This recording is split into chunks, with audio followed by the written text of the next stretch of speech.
Ayan, princess. Hindi kami nag-aano sa'yo. Ang sinabi mo, naglinis ka, kaya nagtatanong ako nung dumating ako.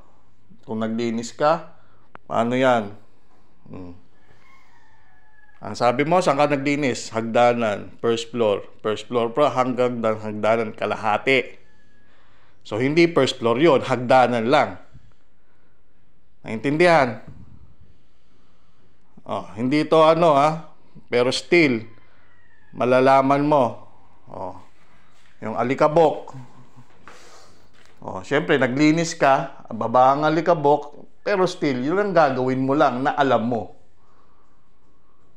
Oh, sino hindi magagalit? Sino hindi mag-aano? Kasi hindi ka naman tinuruan eh. Yan sinasabi ko, kailangan kang turuan para alam mo kung anong gagawin. Kung pinadala ka ba ng gubat, alam mo mang gagawin kung hindi ka tinuruan? Oh. Ayan, naintindihan mo ako. Hindi dito. May naamoy ka. Oh, hindi. Wala kang naamoy. May makikita ka. May nakikita ka. Sagot. Wala o meron. Kasi ito yung sagot sa katanungan ko para sa'yo. May nakikita ka. Okay. Anong dapat kailangan gawin kung may nakita kang hindi tama o pangit? Aayusin. Liligpitin. Oh. Ngayon, lumabas ka dito at alam mong gagawin mo. Oh, ngayon, ito palagi kong pinapagsabihan sa kanya, umaga pa lang, ayusin niya. Yan ang magiging trabaho, magiging ritual niya sa habang buhay, kahit saan siya pumunta. Yan palagi ang ano mo. Tapos sasabihin mong bored. Hindi bored. Hindi mo gustong gawin yung dapat mong gawin. Oh. Na tinuturuan ka. Na hindi naman mali yun. Oh. Ang kalat. Alam mo ba magpulat ng kalat na nga at ayusin at ligpitin? Oh, tanong ko, alam mo? Sagot. Alam mo? O hindi. Kasi ito, sasabihin ko, hindi ka rin sumasagot kapag tinatanong ka. Ano? Alam mo? Oh, bakit hindi mo nagagawa pag gising mo? Kasi tinatamad ka pa. Naantok ka pa. Pero kapag may nagyaya o mas maaga mas mabilis ka pa sa school lang mag-bell. O, ngayon, alamin mo. Tingnan natin kung paano mo gagawin at paano mo gagampanan yung trabaho mong O. Sige na. Paano po ginagawa pulutin yung mga kalat ng Paano? Sige na, kumilos na pa. Ako may gagawin pa. O, sasabihan ko na naman. May gagawin pa ako. Hindi pa ako nakakaturo sa'yo. Tuturuan kita.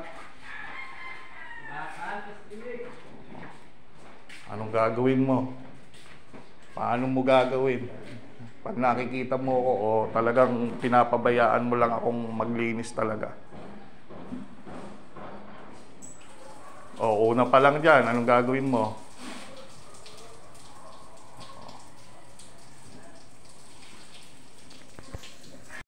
Sabi ko, kahit hindi sa'yo yan, basta gawain ng mga nasa paligid mo, mga nakakatanda sa'yo, ang sinasabi ko, bakit ko ginagawa sa'yo yan? Paano? Kung kami may business, kami merong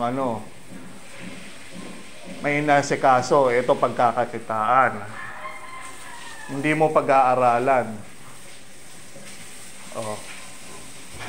hindi namin ituturo sa'yo. Paano mo may handle yung mga sitwasyon na ganon.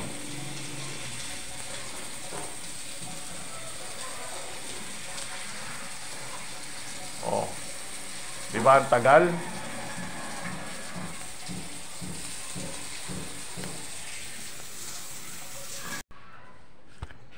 O yan po, mali ang ginagawa.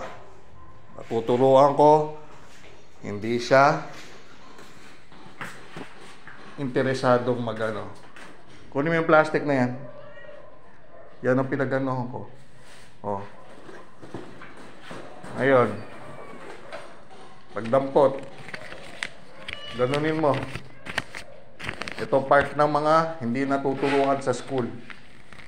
Kasi part nito, tinuturo sa bahay kasi sa bahay ka rin titira, hindi sa school. Kakaintindihan tayo. Kung gusto mong tumira sa school, doon ka sa school magligpit. Ang school, kung ano yung turo lang ng school, doon mo gagawin sa school. Kung ang turo sa bahay, yun ang gagawin mo sa bahay. Kakaintindihan? Oo, hindi. Kasi tinatanong kita, hindi sasabihan ko.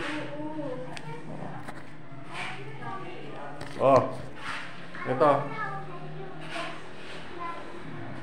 Oh.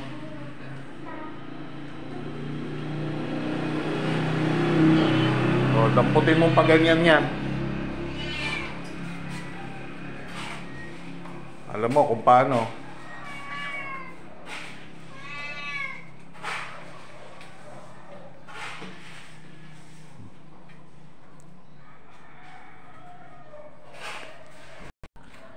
Ang sabi mo, bubuhusan naman ng tubig. Bakit ko hindi ko inaano? Anong mangyayari pag binuhos mo ng tubig na pag ganon?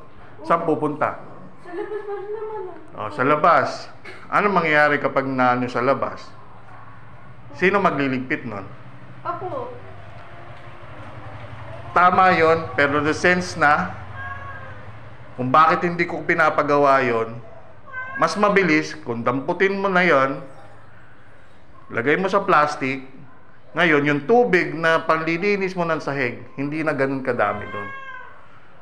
Oh, ngayon, yung sinasabi ko, yung turo ng tama sa iyo, gusto mo yung turo na gusto mo lang alamin, pero mali yun. Oh. Gusto mo na the easiest way na gawin, pero hindi naman din the easiest way.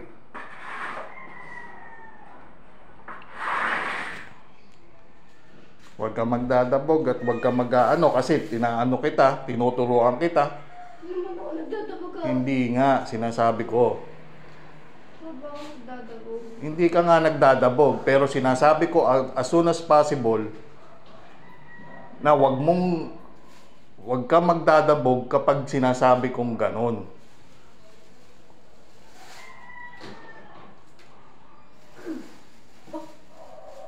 Oh, hindi mo kakayanin. Oh, isin mong ganyan.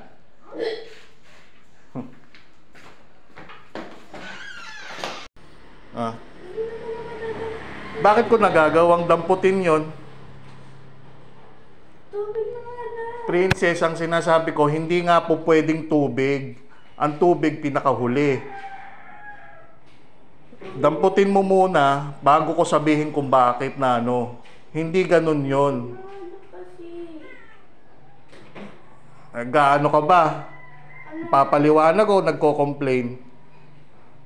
Tubig na nga lang kasi. Hindi nga po pwedeng tubig, princess. Kung Madali nga ng tubig. hindi nga po pwedeng tubig, wag mo pipilitin yung hindi nga appropriate na gawin. Tubig na lang kasi. Princess, wag mo na akong anuhin. Sabihin, gawin mo yung pinapasabi ko muna sa iyo para malaman mo continuously kung anong gagawin. Di parang sinabi mong ano, Tubig na nga lang kasi. hindi nga po pwede, ilang beses ko ba? Wag mo na akong anuhin. Ayan ha. Doon pa lang sa utos na sinasabi ko sa iyo, malalaman ng ano yan. kung paano mo. Bigla nga lang eh, ayaw pa eh. Hindi nga po pwedeng tubig. Ano yan?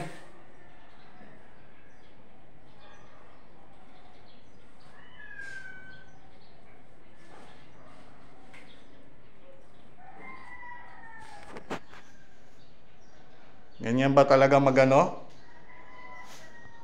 Oh. Hindi pagdadabog na halos yan. Pasimula ng pagdadabog na yan. Nagdadabog ba ako?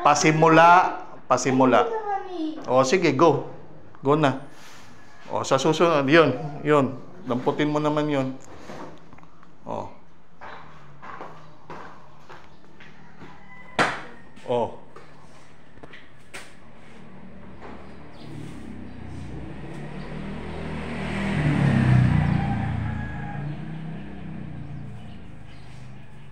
O yun, yung kabila.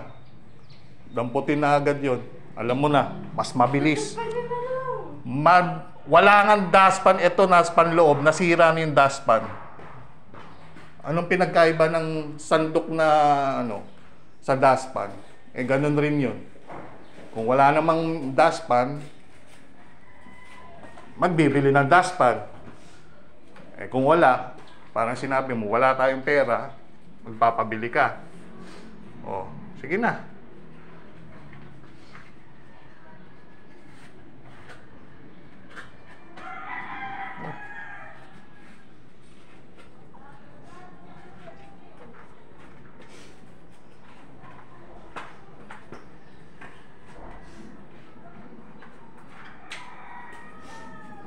Balot mo yan. At kamay mo lang yan. O, itapon mo dito sa may plastic sa labas. Alam mo.